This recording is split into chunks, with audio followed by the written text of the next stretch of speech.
Tymbertwig and the Caravan of Surprises.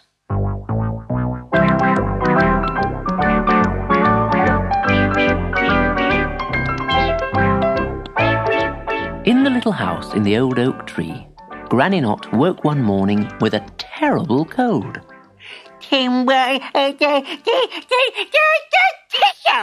Oh, she sneezed.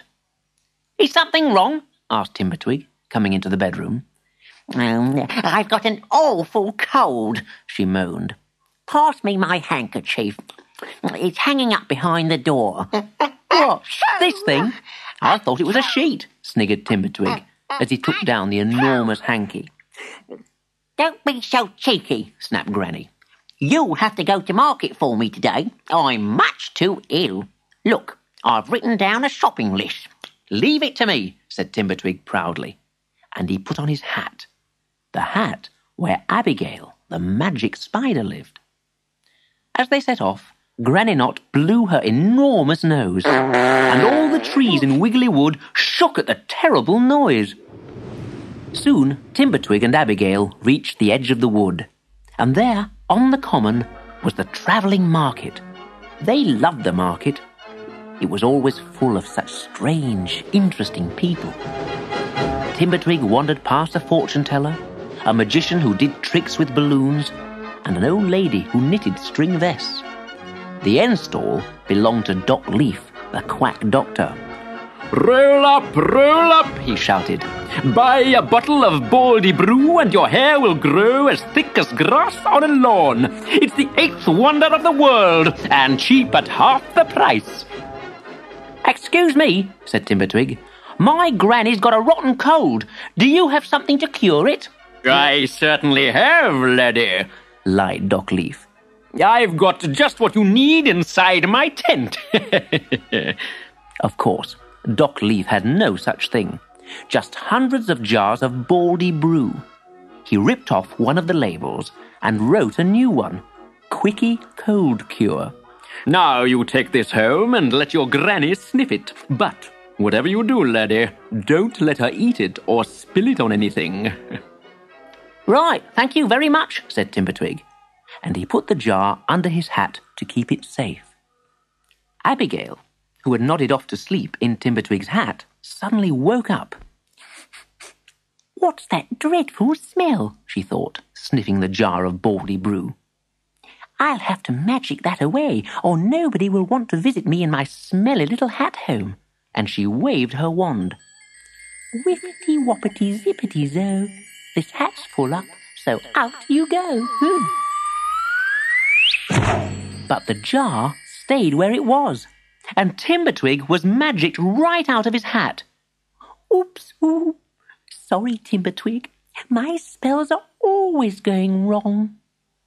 Tymbertwig picked himself up off the ground and put his hat on again. Never mind, he said.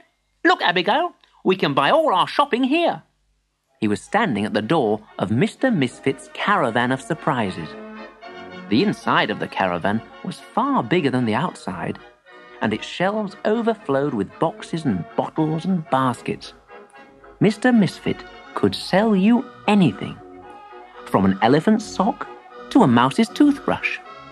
Tymbertwig wondered in amazement among the skunk skin rugs, the butterfly wings, the whale bones, and ships in bottles. There were hair ribbons for vultures and songbooks for elks. There were spelling books for gnus and a map of footpaths on the seabed. There was a silent radio and a portrait of the Invisible Man.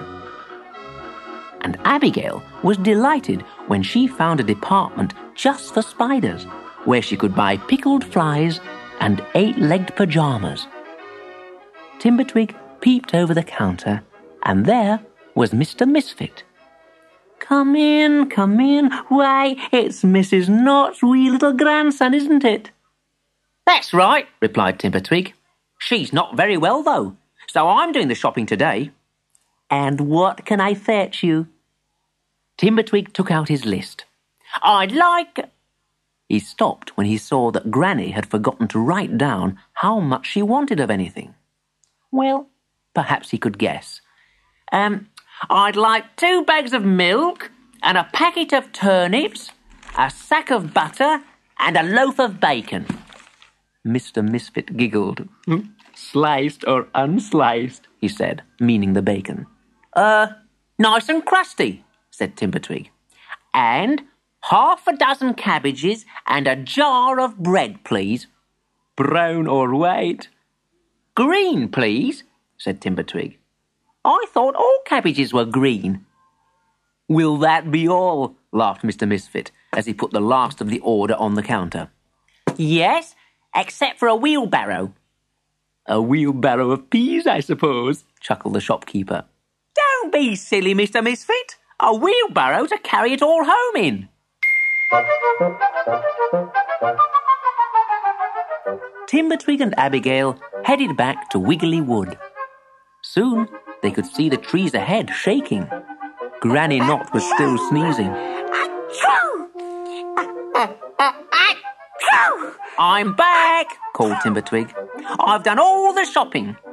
Granny Knot stared at the wheelbarrow over her huge red nose and her huge white hanky.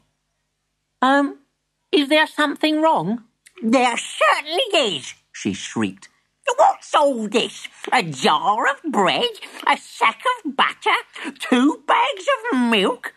I tried my best, didn't I, Abigail? Of course you did, squeaked the spider, leaning out of the little green door in Tymbertwig's hat. You stay out of it, you spindly little creature, snapped Granny.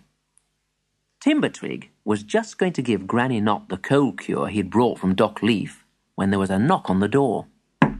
He put the jar down on the table and went to answer it.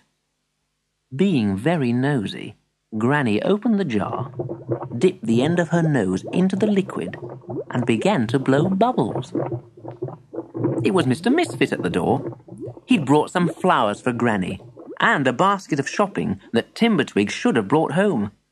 I was only playing a little joke on you, Tymbertwig. No harm done, eh? No! Just then, a piercing scream rang out in the kitchen. Oh, Tymbertwig, help me! Come quickly!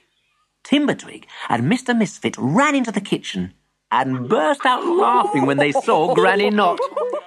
Her nose was covered in fluffy white hair. Don't just stand there! Do something! She shrieked.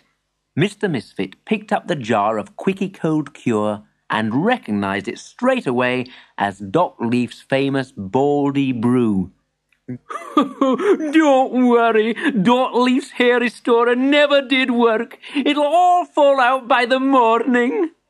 By this time, the hair on Granny's nose was so thick that her cold in the nose got warm and went away. Well, I never did, she said. I'm cured. Let's celebrate with a nice sticky treacle tart. So they all sat down to tea together, and even Abigail was allowed to join the feast. As long as she wipes all her feet, said Granny Knot.